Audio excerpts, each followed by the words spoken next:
ரிஷபராசிக்காரங்க மற்றவங்க மேலே பாசத்தையும் அன்பையும் அதிகமாக காட்டுவாங்க. ஆனால் இவங்களுக்கு யாருமே அந்த பாசத்தையும் அன்பையும் திருப்பி காட்ட மாட்டாங்க. சொந்தக்காரங்க நண்பர்கள் எல்லாமே அவங்களுக்கு ஒரு காரியம் ஆகணும்னு தான் உங்களை கூட வச்சுருப்பாங்க. அந்த காரியம் முடிஞ்ச உடனே உங்களை கழட்டி விட்டுருவாங்க. எல்லாருக்குமே ஓடி போய் மனதார உதவி செய்கிறவங்க தான் ரிஷபராசிக்காரங்க. இது நாள் வரைக்கும் உங்கள் வாழ்க்கையில் கைக்கு தங்கியிருக்காது, நல்லதுங்கிறது நடந்திருக்காது. எல்லாத்தையுமே ஒரு தடைகளோடவே சந்திச்சுட்டு இருந்திருப்பீங்க. இனி வரக்கூடிய நாட்களில் அந்த தடைகள் அப்படிங்கிறது உங்கள் வாழ்க்கையில் சுத்தமாகவே இருக்காது. இது வரைக்கும் பார்த்தீங்கன்னா ரிஷபராசிக்காரங்க வாழ்க்கையில் நடந்ததை வச்சு சொல்லணும்னா வாழவே பிடிக்காத ராசின்னு பார்த்தீங்கன்னா அது நீங்கள் மட்டும்தான். உங்கள் வாழ்க்கையில் ஒரு நாள் துன்பம் கிடையாது, ஒவ்வொரு நாளுமே துன்பம் தான். ரிஷபராசி நேயர்கள் நினைக்கிறது ஒன்றா இருக்கும், ஆனால் நடக்கிறது வேற ஒன்றா இருக்கும். உங்கள் மனசு ஃபுல்லாகவே ஏமாற்றமும் குழப்பங்களும் தான் அதிகமாகவே இருந்துக்கிட்டு இருக்கு. ரிஷபராசிக்காரங்க யார் கெடுதல் நினைக்க மாட்டாங்க. எல்லாருமே நல்லா இருக்கணும், தன்னால் முடிஞ்ச உதவிகளை மற்றவங்களுக்கு செய்யணும்னு தான் நினைப்பாங்க. என்னதான் ரிஷபராசிக்காரங்க நல்லவர்களாகவே இருந்தாலும் உங்கள் வாழ்க்கையில் மட்டும் நல்லதுங்கிறது நடக்கவே மாட்டேங்குது. நல்லது கெட்டதை முழுசாக தெரிஞ்சவங்க சுக்கிர பகவானை ராசி அதிபதியாக கொண்டவங்க கிருத்திகை, ரோகிணி, மிருகசீரிதம் நட்சக்காரங்க ரொம்ப புத்திசாலிக்காரங்க. ரிஷபராசிக்காரங்க போர்க்குணம் கொண்டவங்க. உங்கள் கிட்ட சண்டை போட்டு ஜெயிக்கிறது ரொம்ப கஷ்டம். தங்களுடைய கஷ்டத்தையும் கண்ணீரையும் கடுகளவு கூட மற்றவங்களுக்கு தெரியாமல் பார்த்துக்குவாங்க. இதனால் பார்க்குறவங்க எல்லாருமே ரிஷபராசியா இவங்களுக்கு என்னப்பா சூப்பராக இருக்கிறாங்க, இவங்களுக்கு என்ன குறைச்சல் அப்படின்னு தான் நினச்சிட்டு இருக்கிறாங்க. ஆனால் சாப்பாட்டு கூட கஷ்டப்படுறது உங்களுக்கு மட்டும்தான் தெரியும். கஷ்ட காலத்தில் திரும்பி பார்க்க கூட ஆள் கிடையாது. ஏதோ தட்டு மாதிரி எந்திரிச்சு நிற்கிறப்போ உங்களை குறை சொல்றதுக்குன்னே நிறைய பேர் தேடி வருவாங்க. உங்கள் சொந்தக்காரங்க நண்பர்களுக்கு ஒரு தேவை இருக்குதுன்னா மட்டும்தான் உங்ககிட்ட வருவாங்க. அந்த தேவை முடிஞ்ச உடனே உங்களை தூக்கி போட்டு போயிடுவாங்க. மறுபடியும் அவங்க உங்ககிட்ட உதவின்னு கேட்பாங்க. அவங்க உங்களுக்கு முன்னாடி பண்ண துரோகத்தை எல்லாமே மறந்துட்டு மீண்டும் அவங்களுக்காக உதவி செஞ்சு ஏமாறக்கூடியவங்க தான் நீங்கள். வாழ்க்கையில் எப்படியாவது முன்னேறிடணும் அப்படிங்கிறக்காக தினம் கஷ்டப்பட்டு உழைக்கிறவங்க தான் நீங்கள்.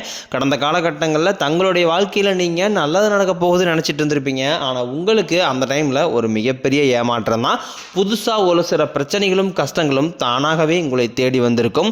ரிஷபராசிக்காரங்க சொந்த பந்தத்தை இழந்தாங்க, சொத்துக்களை இழந்தாங்க, தங்களுக்கு நெருக்கமாக இருக்கக்கூடிய உறவுகளையுமே இழந்தாங்க. கடைசியாக நான் மட்டும்தான் எல்லாத்தையுமே இழந்துட்டு நிற்கிறதா இருக்குது, எனக்கு உயிர் வாழவே பிடிக்கலைன்னு சொல்லிக்கிட்டு இருக்காங்க. இதுக்கு மேலே என்னால் வாழவே முடியலை சாமி, தயவு செஞ்சு என்னை கூடையே கூட்டிக்கிட்டு போயிரு. நான் இவ்வளோ கஷ்டப்பட்டதுக்கப்புறம் எனக்கு வாழ்க்கையில் வாழுங்கிற எண்ணம் சுத்தமாகவே போயிருச்சு. உங்கள் மனசில் கவலையும் துன்பம் தான் அதிகமாகவே இருக்குது. நீங்கள் செய்யக்கூடிய ஒவ்வொரு விஷயத்தையுமே தடுப்பதற்கும் உங்களை அவமானப்படுத்துவதற்கும் இங்கே நிறைய நபர்கள் முயற்சி பண்ணிக்கிட்டு இருக்காங்க. இது எல்லாமே தெரிஞ்சுமே கூட நீங்கள் என்னமோ பண்ணுங்க, எனக்கு என்ன வந்துச்சு அப்படின்னு தன் வேலையில் மட்டும் என்றைக்குமே குறிக்கோளாக இருக்கிறவங்க தான் நீங்கள். ஏன் எனக்கு மட்டும் ஏன் இவ்வளோ கஷ்டம் வருது, என்னுடைய வாழ்க்கையில் நான் யாருக்குமே கெடுதலையோ கஷ்டத்தையோ துன்பத்தையோ கொடுத்ததில்லை, எனக்கு மட்டும் இந்த மாதிரி எல்லாமே நடக்குது அப்படின்னு தான் பெரும்பாலான நபர்கள் சொல்லிக்கிட்டு இருக்கீங்க. உங்களுக்கு பிரச்சனைங்கிறது வரும், அது கொஞ்ச நாள் இருக்கும், அதுக்கப்புறம் அந்த பிரச்சனை போயிடும். இந்த மாதிரி பிரச்சனை வரும் போகும் அப்படிங்கிற நிலைமையில தான் நிறைய நபர்கள் வாழ்ந்துக்கிட்டு இருக்கீங்க. தேவையில்லாத மன உளைச்சல், தேவையில்லாத மனபயம், தேவையில்லாத மரண வேதனை, நிறைய ஏமாற்றம், உறவுகளுக்குள்ள சிக்கல், குடும்பத்தில் பல்வேறு பிரச்சனை. ஏன் வெளிப்படையாக சொல்லணும்னா நிறைய நம்பிக்கை துரோகத்தை அதிகமாகவே பார்த்துருப்பீங்க.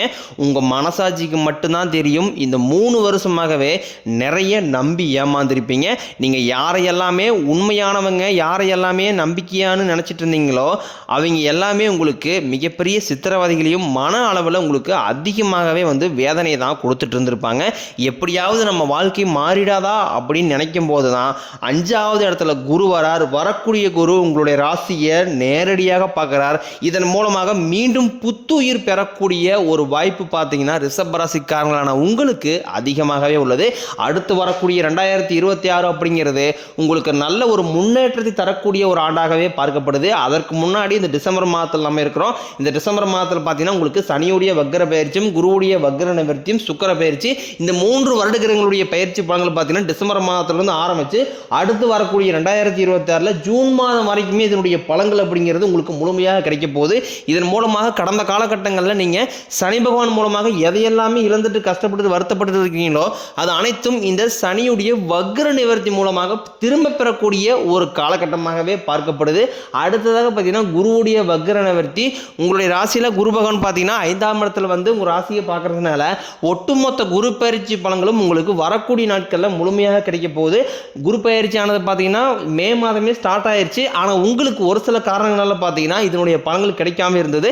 இனி வரக்கூடிய ஒரு 5 மாதங்கள் அப்படிங்கிறது உங்களுக்கு குருவுடைய பார்வை நேரடியாகவே இருக்கிறதுனால நல்ல ஒரு பொருளாதார ரீதியாக நல்ல ஒரு முன்னேற்றம் அப்படிங்கிறது விரைவில் உங்கள் வாழ்க்கையில் ஏற்பட போகுது. அடுத்ததாக பார்த்தீங்கன்னா சுக்கிர பயிற்சி சுக்கிரனை ராசி அதிபதியாக கொண்டது ரிஷப ராசிக்காரங்க நீங்களும். அடுத்ததாக பார்த்தீங்கன்னா துலாம் ராசிக்காரங்க தான். இந்த 12 ராசியிலேயே இந்த 2 ராசிக்காரங்க மட்டும்தான் சுக்கிரனை ராசி அதிபதியாக கொண்டது. ஒரு உச்சத்திற்கு போகக்கூடிய வாய்ப்புகள் பார்த்தீங்கன்னா வரக்கூடிய நாட்களில் உங்களுக்கும் துலாம் ராசிக்காரங்களுக்கும் ஏற்பட போகுது.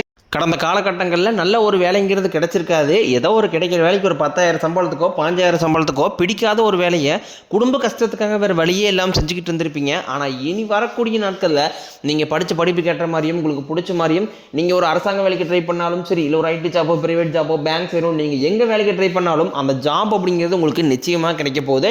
கோர்ட்டு கேஸ்ன்னு ரொம்ப நாட்களாக அலைஞ்சிட்டு இருக்கிற நபர்களுக்கு விரைவில் உங்களுக்கு சாதகமாகவே தீர்ப்பு வரும். சொத்து பிரச்சனையும் உங்களுக்கு சாதகமாகவே முடியும். சனி பகவானின் பார்வை உங்களுக்கு நேரடியாகவே இருக்குது. இதன் மூலம் வருமானம் அப்படிங்கிறது பல வழிகளில் வரும். தொழிலில் லாபம் சற்று அதிகமாகவே கிடைக்கும். அரசியல்வாதிகளை பொறுத்த வரைக்கும் புதிய பொறுப்புகள் புதிய பதவிகள் எல்லாமே தானாகவே உங்களை வந்து சேரும். ராகு கேதுவால உங்களுடைய செல்வாக்கு உயரும், உடல் ஆரோக்கியம் மேம்படும், சங்கடங்கள் நீங்கும். மறைமுகமாக உங்கள் தொழில் வாழ்க்கையிலும் சரி இல்லற வாழ்க்கையிலும் சரி நிறைய நபர்களும் தொல்லை கொடுத்துருப்பாங்க. இனி அவர்களுடைய தொந்தரவுங்கிறது முழுவதுமாகவே இருக்காது. கடந்த காலகட்டங்களில் நீங்களும் ஒரு கம்பெனியில் இரவு பகல் பார்க்காம உழைச்சிட்டு இருந்திருப்பீங்க. உங்களுடைய சொந்த கம்பெனியாக நினச்சி வேலை செஞ்சுருப்பீங்க. ஆனால் உங்களுக்கு இது நாள் வரைக்கும் சரியான ஒரு அங்கீகாரம் அப்படிங்கிறது கிடைச்சிருக்காது. உங்களுக்கு அப்புறமோ இல்லை கூடிய கூட நிறைய நபர் வேலைக்கு வந்திருப்பாங்க. அவங்களுக்கு நிறைய சலுகை எல்லாமே கிடைச்சி நல்ல ஒரு முன்னேற்றத்திற்கு போயிருப்பாங்க. ஆனால் இனி வரக்கூடிய நாட்களில் உங்களுக்கு சம்பள உயர்வு பதவி உயர்வு உங்களுக்கு மேலே இருக்கக்கூடிய அதிகாரிகளுடைய ஆதரவு முதற்கொண்டும் உங்களுக்கு கிடைக்க போகுது. இனி தொழிலில் இருந்த தடைகள் விலகுவது மட்டும் இல்லாமல் சிலர் வந்து புதிதாக தொழில் தொடங்குவீங்க. உற்பத்தியில் இருந்த தடைகள் நீங்கி தொழிலை விரிவு செய்வீங்க. வரக்கூடிய நாட்களில் விற்பனை அதிகமாகும். ஏற்றுமதி இறக்குமதி தொழிலில் நல்ல லாபம் கிடைக்கும். நீங்கள் செய்யக்கூடியது சின்ன தொழிலோ பெரிய தொழிலோ நல்ல ஒரு வளர்ச்சி அப்படிங்கிறது நிச்சயம் ஏற்படும். இனி தெய்வ சிந்தனை அதிகமாகும். பெரியோர்களுடைய உதவிகள் கிடைக்கும். உறவுகளில் இருந்த சண்டை சச்சரவை முழுவதுமாகவே விலகும். புதிய நண்பர்கள் உங்களுக்கு உதவி செய்வாங்க. தொழிலில் ஏற்பட்ட நெருக்கடிகள் நீங்கும். முடைய கிடந்த நிறுவனங்கள் மீண்டும் இயங்கும். வியாபாரத்தில் எதிர்பார்த்த லாபம் கிடைக்கும். புதிய தொழில் தொடங்கக்கூடிய முயற்சிகள் அனைத்தும் கண்டிப்பாக உங்களுக்கு வெற்றியை தரும். கடந்த காலகட்டங்களில் திருமண நிலை அப்படிங்கிறது பார்த்தீங்கன்னா உங்களுக்கு நிறைய பிரச்சனையும் சிக்கலையுமே பெரும்பாலும் சந்திச்சிருப்பீங்க. இதில் குறிப்பாக பார்த்தீங்கன்னா பெண்களுக்கு ஏதாவது ஒரு வகையில் திருமணம் அப்படிங்கிறது எளிமையாக அடைஞ்சிருது. ஆனால் ஆண்கள் தான் ரொம்ப ரொம்ப பாவம். ஏன்டா ரிஷப ராசியில் வந்து பிறந்தோம், வேறு ஏதாவது ராசியில் பிறந்தா கூட இந்நேரம் திருமணமாவது அடைஞ்சிருக்குமே, அடித்து பிடிச்சி நிச்சயதார்த்தம் வரைக்கும் போனால் கூட அக்கம் பக்கம் இருக்கிறவங்க தெரிஞ்சவங்கன்னு கெடுத்து விடுறதுக்குன்னு நிறைய நபர்கள் இருக்காங்க. அது மட்டும் இல்லாமல் ஜாதகத்திலையும் பார்த்தீங்கன்னா சுத்த ஜாதகம், ராகு கேது ஜாதகம், செவ்வாய் ஜாதகனும் திருமண தடை அப்படிங்கிறது இதன் மூலமாக அதிகமாக ஏற்பட்டுக்கிட்டு இருக்கு. இனி வரக்கூடிய ஒரு 6 மாதங்களுக்குள்ள விரைவில் நீங்கள் திருமண வாழ்க்கைக்குள்ள அடியெடுத்து வைக்க போறீங்க. வாழ்க்கை துணை இழந்த ரிஷபராசி ஆண்களோ பெண்களோ அடுத்து வந்து 2வது திருமணம், அதாவது மறுமணம் பண்ணலாமா வேண்டாமா அப்படிங்கிற ஒரு மிகப்பெரிய குழப்பத்தில் இருப்பீங்க. அப்படி 2வது திருமணம் பண்ணும்போது சொந்தக்காரையும் தப்பாக பேசிடுவாங்களா, ஊர்காரையும் தப்பாக நினைச்சிருவாங்களா, அவங்க நினைப்பாங்க இவங்க நினைப்பாங்க அப்படின்ட்டு நிறைய நபர்கள் வந்து 2வது திருமணத்தை யோசிக்காம இருக்கீங்க. இப்போ இருக்கக்கூடிய பொருளாதார சூழலும் இப்போ இருக்கக்கூடிய காலகட்டத்தை வச்சு பார்க்கும்போது ஒரு சிங்கிள் பேரண்டால இந்த சொசைட்டியை சர்வே பண்ணுறது ரொம்ப ரொம்ப கடினம். நீங்கள் எதிர்பார்த்த மாதிரியே நல்ல ஒரு மறுவாழ்க்கை அப்படிங்கிறது விரைவில் உங்களுக்கு அமையும். குழந்தை பாக்கியத்திற்காக ஏங்கி ரிஷபராசி நேரில் பார்த்தீங்கன்னா எங்களுக்கு மேரேஜ் ஆகி 3 வருஷம் ஆகுது சாமி, 5 வருஷம் ஆகுது, 8 வருஷம் ஆகுது, நாங்களும் போகாத ஹாஸ்பிட்டலில் பார்க்காத ட்ரீட்மெண்ட்டில் வாரத்தில் 3 நாள் கோயிலுக்கு போய் வழிபாடு செஞ்சு வந்துட்டுருக்கோம். ஆனால் எங்களுக்கு குழந்தை பாக்கியமே இல்லை சாமி அப்படின்னு நிறைய நபர் சொல்கிறீங்க. கண்டிப்பாக வரக்கூடிய ஒரு 6 மாதங்களுக்குள்ள நிச்சயம் உங்களுக்கு குழந்தை பாக்கியம் அப்படிங்கிறது விரைவில் உண்டாகும். இனி வரக்கூடிய நாட்களில் கடினமான காரியத்தையும் சுலபமாக செஞ்சு முடிப்பீங்க. உங்கள் எளிமையான பேச்சு திறமையால் நீங்கள் அனைவரையுமே கவர்ந்து எழுப்பீங்க. சமூகத்தில் உங்கள் பெயருக்கும் புகழுக்கும் படிப்படியாக முன்னேற்றம் வரப்போகுது. சிலருக்கு படிப்பதற்காகவும் வேலை விஷயமாகவும் தொழில் விஷயமாகவும் வெளியூர் வெளிநாடு போகக்கூடிய வாய்ப்புகள் எல்லாமே கிடைக்க போகுது. உங்கள் குடும்பத்தில் கடந்த காலகட்டங்களில் எந்த ஒரு சுப நிகழ்ச்சியுமே நடந்திருக்காது. இதை நினச்சி வீட்டுக்குடி பெரியவங்க எல்லாமே ரொம்ப வருத்தப்பட்டு இருந்திருப்பாங்க. ஆனால் இனி வரக்கூடிய நாட்களும் குடும்பத்தில் திருமணம், சீமந்தம், புதிதாக வீடு கட்ட ஆரம்பிப்பீங்க, கிரகப்பிரவேசம் போன்ற சுப நிகழ்ச்சிகள் எல்லாமே நடக்க போகுது. இனி உங்களுடைய வளர்ச்சி அப்படிங்கிறது யாருமே எதிர்பார்க்காத அளவுக்கு ஒரு மிகப்பெரிய ஒரு அசுர வளர்ச்சியாக இருக்க போது. உங்களுடைய நண்பர்கள், சொந்தக்காரங்க, குடும்ப உறவுகளே உங்களுக்கு எதிரிகளாகவும் துரோகிகளாகவும் மாறக்கூடிய வாய்ப்புகள் கூட அதிகமாகவே உள்ளது. இதன் மூலமாக உங்களுடைய குடும்ப வாழ்க்கையை தலைகீழாக மாறக்கூடிய வாய்ப்புகளும் அதிகமாகவே உள்ளது. முடிஞ்ச அளவுக்கு தவறான உறவுகளுடைய பழக்க வழக்கங்கள், தீய மது பழக்க வழக்கங்கள் இருக்கும் பட்சத்தில் உடனடியாக அவர்களிடமிருந்தும் இவற்றிலிருந்தும் வெளியேறுவது ரொம்ப ரொம்ப நல்லது. இல்லாத பட்சத்தில் நிறைய சிக்கலும் பிரச்சனையும் சந்திக்கக்கூடிய வாய்ப்பு அதிகமாகவே உள்ளது உங்களுக்கு.